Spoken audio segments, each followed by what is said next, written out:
Kira bergerak perlahan mendekati ranjang, menatap Alara, penjelajah Aetheria terakhir, yang terbaring lemah.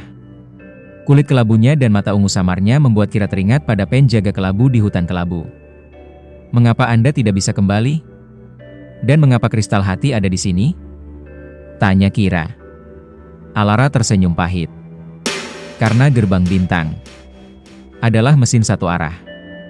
Kami datang melalui gerbang itu, tapi kami tidak bisa kembali tanpa energi kristal hati. Dan aku tidak lagi memilikinya." Ia menarik napas yang terasa menyakitkan. "Ketika kami tiba di lembah Lumina, kami mengetahui bahwa kristal hati, sumber energi portal kami, tidak hanya memberi daya pada gerbang, tetapi juga menarik semua cahaya kehidupan di sekitarnya. Itu sebabnya hutan kelabu mati dan sunyi. Nenekmu, Lyra, menyadari bahaya ini. Ia memohon kami untuk tidak menggunakannya lagi. Namun, pemimpin kami ingin melarikan diri dari musuh kami di Aetheria, dan ia menolak. Saat itulah Lyra mengambil tindakan nekat." Alara menunjuk ke meja konsol dengan 5 lekukan, tempat 2 kompas Kira tertanam. Kristal hati itu terlalu besar untuk dibawa oleh satu orang. Lyra, sebelum ia diusir, ia memecah kristal hati menjadi 3 bagian kecil, menjadikannya 3 kunci. Ia menyembunyikan potongan-potongan itu di lembah Lumina, di antara orang-orang yang paling ia percayai. Kira tercengang. Neneknya, Lyra, adalah pahlawan sejati. 3 kunci yang dimaksud di peta bintang adalah 3 kepingan kristal hati, lanjut Alara. Dan itu menjelaskan mengapa kau memerlukan kunci angin. Kunci angin adalah kunci frekuensi untuk mendeteksi lokasi pecahan kristal. Alara kemudian menatap Kira dengan mata yang memohon. "Aku memohon padamu, Kira. Jangan kembalikan semua kepingannya kepadaku. Jika kristal hati utuh dan digunakan di gerbang, itu akan membunuh seluruh lembah Lumina demi menyelamatkan kami." "Lalu, apa yang harus kulakukan?" tanya Kira, bingung.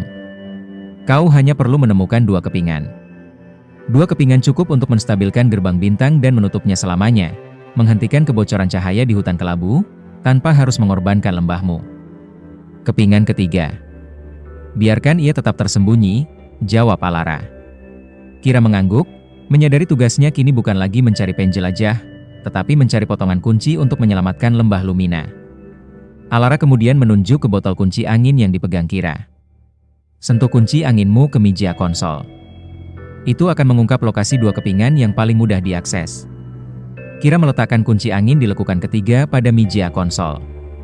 Pusaran udara kecil di dalamnya berputar liar, dan seketika, udara di ruangan itu dipenuhi suara desingan lembut. 2 peta bintang di dinding menara bersinar dengan titik merah terang. Kepingan pertama, kunci angin terdapat di dalam sebuah patung batu, dijaga oleh seorang pendongeng tua yang tinggal di pinggiran hutan kelabu. Kepingan kedua, kunci air tersembunyi di dalam dasar sumur harapan di tengah desa Ranting, dijaga oleh kepala desa yang sudah sangat tua. Kira tersentak. Desa Ranting. Kunci kepingan kristal hati tersembunyi tepat di bawah hidungnya selama ini. Dan neneknya, Lyra, menyembunyikannya di antara orang-orang yang paling dekat dengannya. Alara berbisik, napasnya semakin melemah. "Cepat, Kira. Waktuku dan waktu hutan hampir habis. Dan berhati-hatilah. Yang satu lagi, yang menginginkan kristal hati utuh. Ia tahu kau sudah bergerak. Dia adalah orang terdekatmu." Sebelum Kira bisa bertanya siapa yang dimaksud, tubuh Alara meredup, kulitnya berubah dari kelabu menjadi debu, dan ia menghilang. Hanya tertinggal liontin mata pengintai yang tergeletak di tempat tidurnya. Kira mengambil liontin itu. Ia harus cepat kembali. Ia memiliki 2 target di desa Ranting. Lanjut ke episode 10.